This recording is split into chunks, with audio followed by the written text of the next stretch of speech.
Và chụp này bằng tiết cái này dưỡng tiếp tục cho mùi nâng mê đi bởi dưỡng cứ mê đi bởi introducing other people cao đại video muốn cứ xong mặt bằng mình chọc thế chân dưỡng ai tạm đàn cho bước xong bằng thản tiết tiếp tục cho mùi nâng lập biết để dưỡng này nóm mình đừng mà nét hỏi score một lúc nét xây tiết ok let's go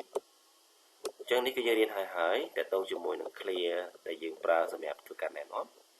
ok hỏi lý cứ chụp biệt xong khăn này trong bàn bằng hai hay cái nàyยังอาจจะtừ bằng card ជាប្រយោគក្នុងការណែនាំហើយនេះក៏ជា vocabulary សំខាន់មួយចំនួនទៀតដែរដែលយើងបានរៀនហើយដែរហើយយើងបានអនុវត្តទៅលើការណែនាំមានតែលើ3នាក់គាត់ណែនាំអញ្ចឹង A គាត់ស្គាល់ B ហើយនិង C ហើយគាត់ណែនាំទាំងពីរនាក់នឹងអត់ស្គាល់គ្នាបាទអញ្ចឹងយើងក៏បានសិក្សាហើយអញ្ចឹងយើងចូលដល់ការតាមដានមានថា after you have been introduced to someone នៅពេលដែលអ្នកត្រូវបានគេណែនាំទៅឲ្យនរណាម្នាក់ស្គាល់ it is polite to ask a few general questions to get acquainted okay ចឹងយើងជាការគួរសមគឺយើងត្រូវសួរនៅសំណួរជាទូទៅមួយចំនួនដើម្បីយើងជាការស្គាល់គ្នាណា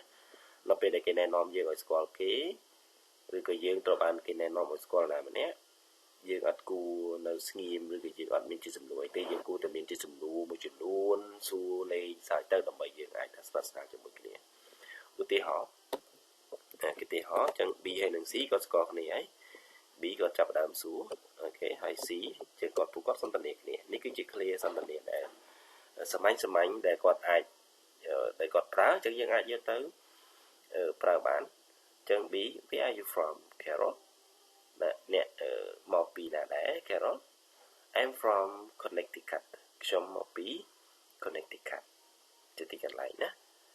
B ក៏ចាប់ផ្ដើមបន្ត Connecticut which part នៅ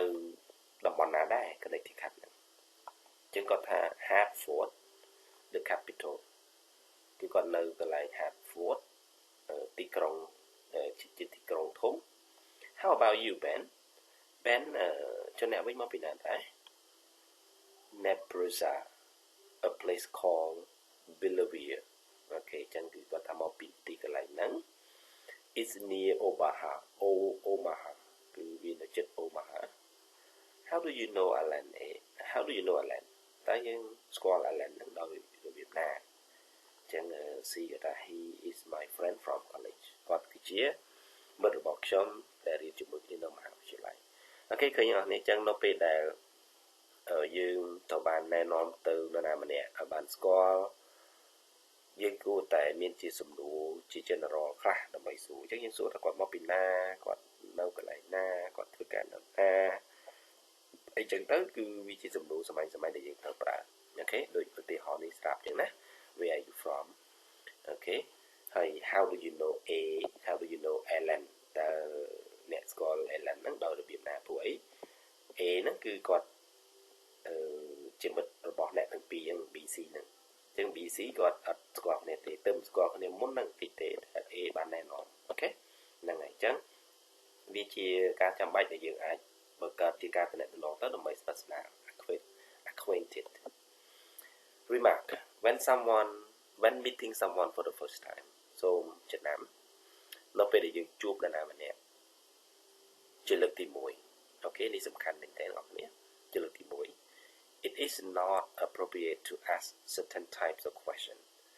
គឺអត់គួរទេវាអត់សមទេនៅក្នុងការសួរសំណួរជាក់លាក់ដូចខាងក្រោម Do not ask គឺយើងគួរតែកុំសួរ a person age អូខេយើងកុំសួរពីអាយុរបស់គេ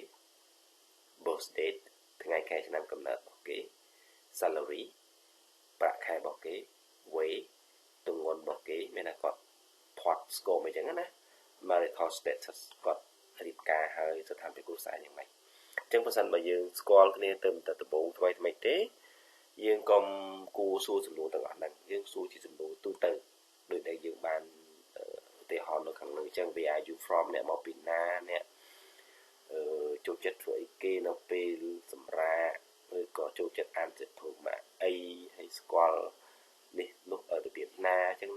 គឺសតជាសំណួរទូទៅមួយប៉ុន្តែ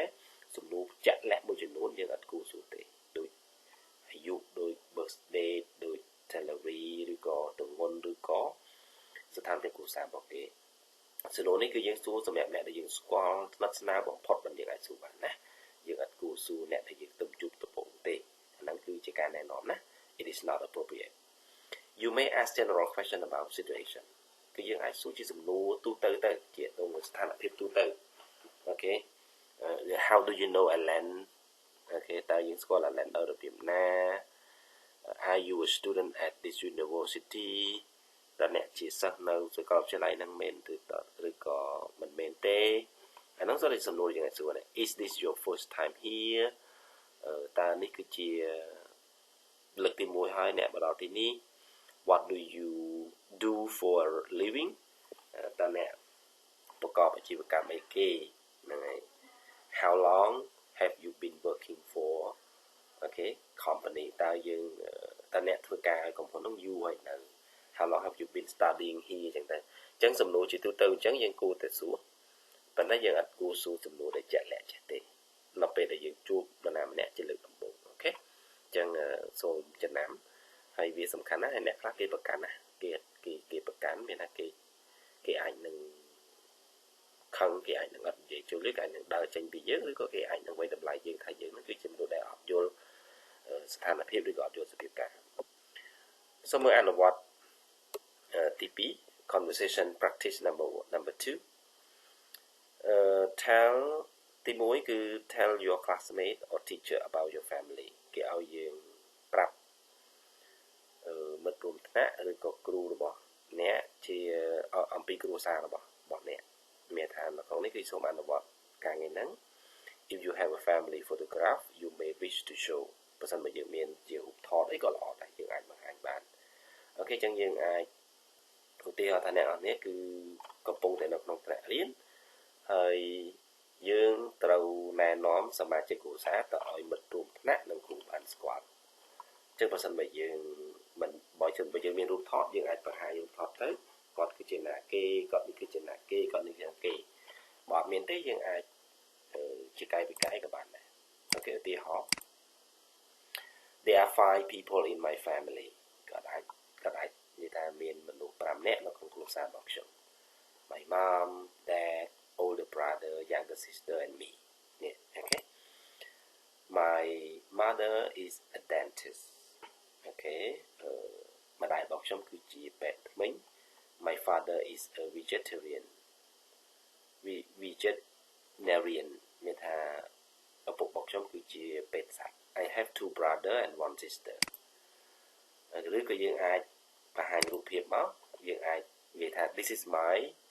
grandma this is my dad this is me when I was 9 អូខេអញ្ចឹងគឺយើងអាចបង្ហាញជារូបថតមកយើងអាចប្រាប់តែម្ដង this is my grandmother this is my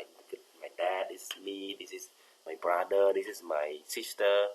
អូខេអញ្ចឹងនេះគឺជារបៀបដែលយើងអាចប្រាប់ពី